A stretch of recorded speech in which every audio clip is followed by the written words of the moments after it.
Hi everyone, welcome to a quick tutorial. Today I'd like to create a bowl with this mold from MoldsandShapes with this so-called lace or web effect. I already prepared everything.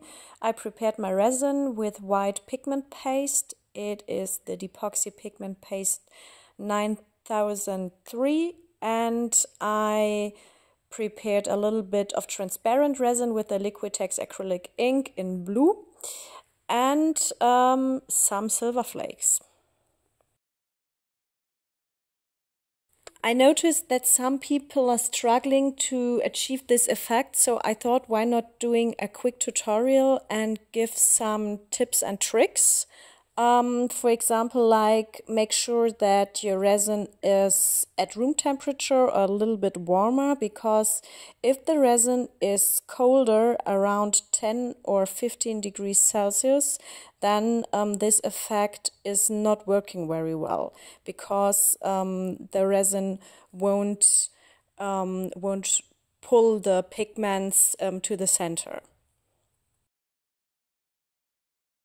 Another thing is, don't use too much pigment paste, because if you use too much, then the paste won't be pulled to the center and won't give these nice striations and drops.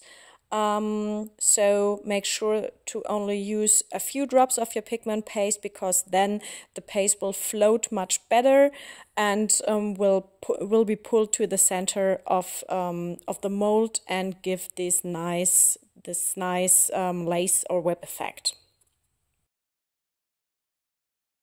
For this mold, I usually use 360 to 400 grams of resin, and usually I use 10% of the total volume, so 36 to 40 grams of resin for the white part, and I think that's more than enough. Then there will be enough resin which can travel to the center, and there will be this nice white edge later on.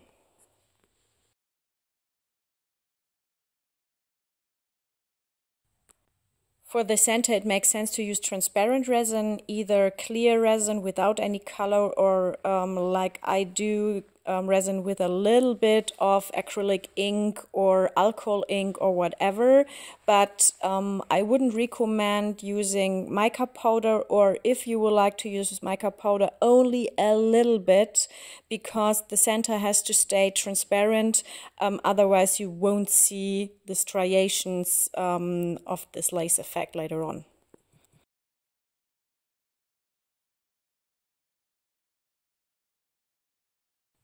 In other videos, I saw that some people pour the flakes for the center as a first step, and then use the white for the edge, and after this the transparent resin.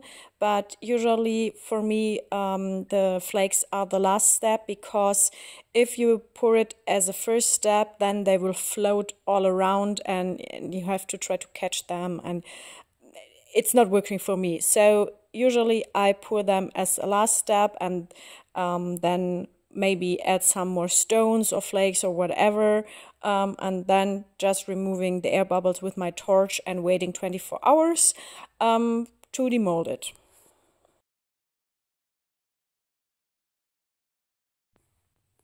Sometimes I use isopropanol to remove my air bubbles, but I don't want to have alcohol which is messing around with my lace effect, so this time I only use my torch, which is working as well, and then everything is done for today, and tomorrow there will be the demolding.